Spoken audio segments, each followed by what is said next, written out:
Hello students, this is Neeraj Gupta. In this video, we will discuss the steps in the process of organizing. देखो वैसे तो जब मैंने आपको meaning of organising बताया था तभी एक तरह से इनडायरेक्टली स्टेप्स बता ही दिए थे ना। सबसे पहले तो अपने को यही देखना है कि भाई क्या काम है। First you have to identify. जैसे मैंने आपको एक एग्जांपल लिया था, मैं उसी एग्जांपल को चलो फिर से आगे कंटिन्यू कर देता हूं कि भाई हमने एक पार्टी ऑर्गेनाइज करनी है। सपोज किसी का बर्थडे है, उसको हमने सेलिब्रेट करना है। बिजनेस में अगर हम यही एंगल लें तो सपोज हमने एक पर्टिकुलर प्रोडक्ट मैन्युफैक्चर करना है ना, और अब हम उसके लिए तैयारियां कर रहे हैं। तो हम डेफिनेटली सबसे पहले जो काम हमें करना है उसको हम आइडेंटिफाई करेंगे और हमारे पास कितने लोग अवेलेबल हैं उसको करने के लिए। अगर सपोज मुझे बर्थडे पार्टी सेलिब्रेट करनी है और मेरे पास को हेल्प करने के लिए घर में 2 ही फैमिली मेंबर हैं, बाहर से कोई फ्रेंड का सपोर्ट नहीं है, मान लेते किसी भी रीजन से कोई सपोर्ट नहीं है, 3 ही लोग हैं, तो मैं उसी हिसाब से डिवाइड करूंगा। और मेरे पास घर एकदम बड़ा है और मेरे फ्रेंड्स भी हैं और कुछ रिलेटिव्स भी हैं, नियर बाय के अड़ोसी पड़ोसी नेबर्स भी हैं, आई हैव ए लिबर्टी, मेरे पास 10 लोग हैं, मैं उस हिसाब से डिवाइड कर दूंगा। So first thing is identification and division of work. मैं थोड़ा फास्ट चल रहा हूं, फिर बाद में इसको धीरे धीरे पढ़ाऊंगा। उसके बाद मैं क्या करूंगा, ग्रुपिंग कर दूंगा कि भाई तुम जो है ना, जो सिर्फ जो है वो गिफ्ट्स का काम करो। वही बातें रिपीट करो, आपको लगेगा सर पिछली वीडियो में भी यही बता रहे थे, वही चीजें हैं। अच्छा है ना, रिपीट हो रही है तो रिवाइज भी हो जाएंगी। तो आप जो है गिफ्ट्स का काम करो, आप सिर्फ जो है वो डिनर की अरेंजमेंट्स देखो, आप जो है डेकोरेशन देखो, आप जो है गेस्ट को एंटरटेन करो, आप जो है कैमरा की शूटिंग देखो। ऐसे मैं अलग अलग लोगों को अलग अलग डिफाइन कर सकता हूं। और सपोज एक ही काम में मैं एक से ज्यादा लोगों को बना रहा हूं तो उसमें बोल दूंगा देखो भाई तुम इंचार्ज रहोगे और ये तुम्हारे नीचे 2 लोग और रहेंगे और तुम्हारे पास इतने रिसोर्सेज हैं। So this is departmentalisation. फिर उनको मैंने काम दे दिया, असाइनमेंट ऑफ ड्यूटीज। फिर उनकी मैंने रिपोर्टिंग भी स्टैब्लिश की। मैंने बोला ना कि भाई एक आदमी हेड रहेगा और बाकी 2 लोग उसको सपोर्ट करेंगे। It will be something like that कि एक आदमी, जैसे मैंने कहा, हेड रहेगा और बाकी जो लोग हैं वो सपोर्टिंग रोल में रहेंगे, तो एक दूसरे को रिपोर्ट करेंगे ताकि काम करते वक्त कोई कंफ्यूजन ना हो जाए कल को किसी भी तरह के कि भाई किसने क्या करना है क्या नहीं करना, उसको लेके कोई कंफ्यूजन ना हो। बस इतना ही है। This is how the organising will work. Simple है ना। So now let's go in detail the steps in the process of organising. The first is identification and division of work. आपको ध्यान हो, हेनरी फ्योल ने 2nd chapter में बोल दिया था डिवीजन ऑफ वर्क। एक आदमी सारे काम नहीं कर सकता। So it is always better that we divide the work.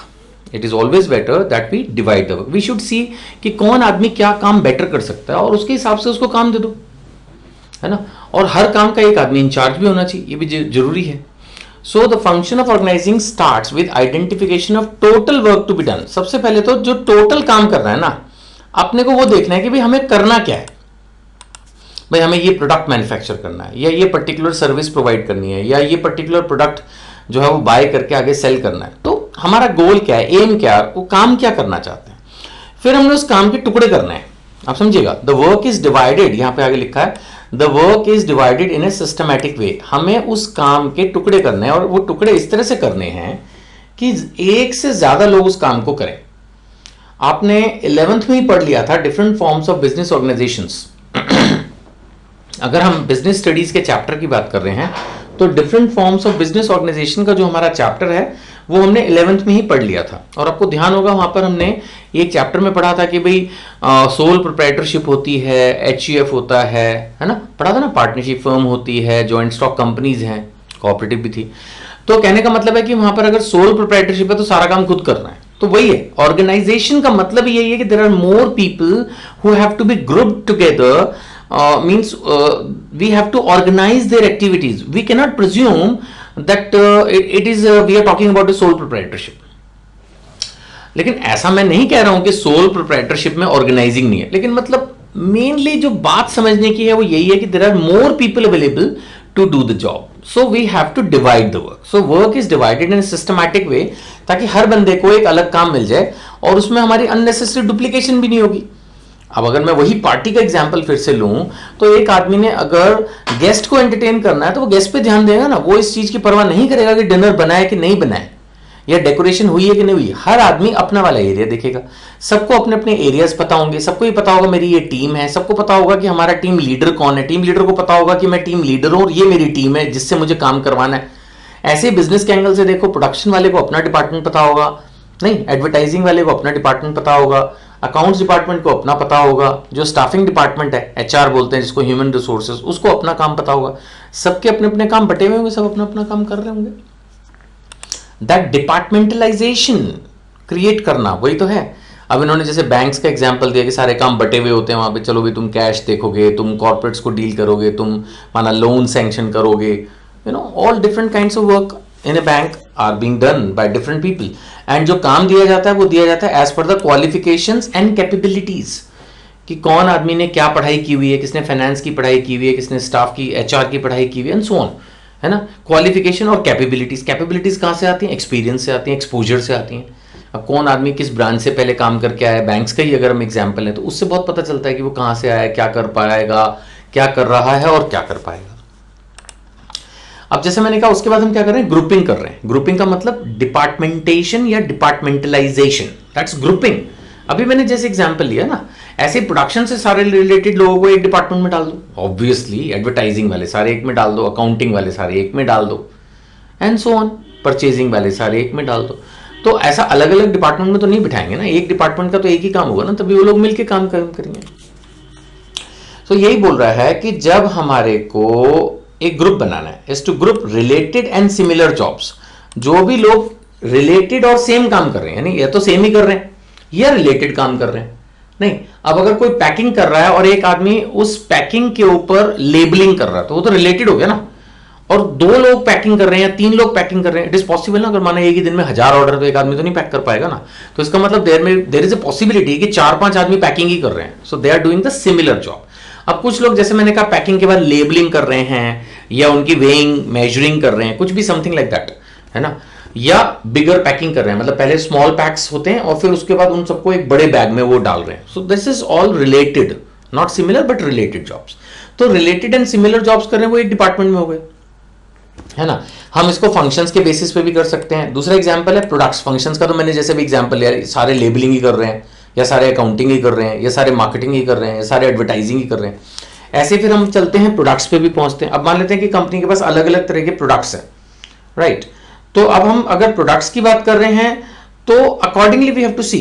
अब मान लेते हैं कंपनी के पास कुछ कंज्यूमर प्रोडक्ट्स हैं, कुछ कॉर्पोरेट से रिलेटेड प्रोडक्ट हैं, तो जैसा प्रोडक्ट होगा वैसा accordingly they can do the departmentalisation. Company के पास अलग अलग तरह के बहुत वैरायटी ऑफ प्रोडक्ट्स हो सकते हैं ना। अब मान लेते हैं स्टेशनरी का ही काम कर रहे हो तो माना एक डिपार्टमेंट सिर्फ डायरीज का है, एक मान लेते हैं कॉपीज का है, एक माने पेन्स का है, एक पेंसिल्स का है, एंड सो ऑन। ऐसे ही मैं एक एग्जाम्पल ले रहा हूँ।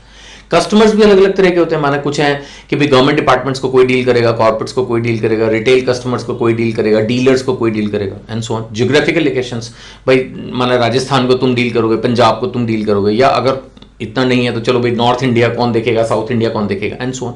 तो this is how we can do the departmentalisation. फिर उनको काम दो, असाइनमेंट ऑफ ड्यूटीज, सबको अपने अपने काम बता दो। It is necessary to allocate the work to different employees, है ना। एक डिपार्टमेंट का इंचार्ज बना दो और उसको पता हो कि भाई मेरे पास इतने इतने लोग हैं, ये मेरे ह्यूमन रिसोर्सेज हैं, ये मेरे फाइनेंशियल रिसोर्सेज हैं, बस उसके बेसिस पे वो काम कर सकते हैं, है ना। So duties should be assigned on the basis of knowledge, experience and qualification of individuals. A proper match between nature of job and ability is very important. Actually आप किसी को भी अगर काम दे रहे हो तो पहले देखो तो वो कर पाएगा कि नहीं, उसके लिए उसका पास्ट एक्सपीरियंस क्या है, क्वालिफिकेशन क्या है, वो काम करना चाहता है कि नहीं चाहता है, उसकी हेल्थ कंडीशंस क्या है आज की तारीख में, बहुत सारी चीज़ों पे डिपेंड करेगा। एंड देन रिपोर्टिंग रिलेशनशिप्स, इसको बहुत आराम से और ध्यान से समझना है। रिपोर्टिंग रिलेशनशिप्स का मतलब होता है हिरार्की सेट करना। हिरार्की का मतलब है कि कौन किसका बॉस है और कौन किसका जूनियर।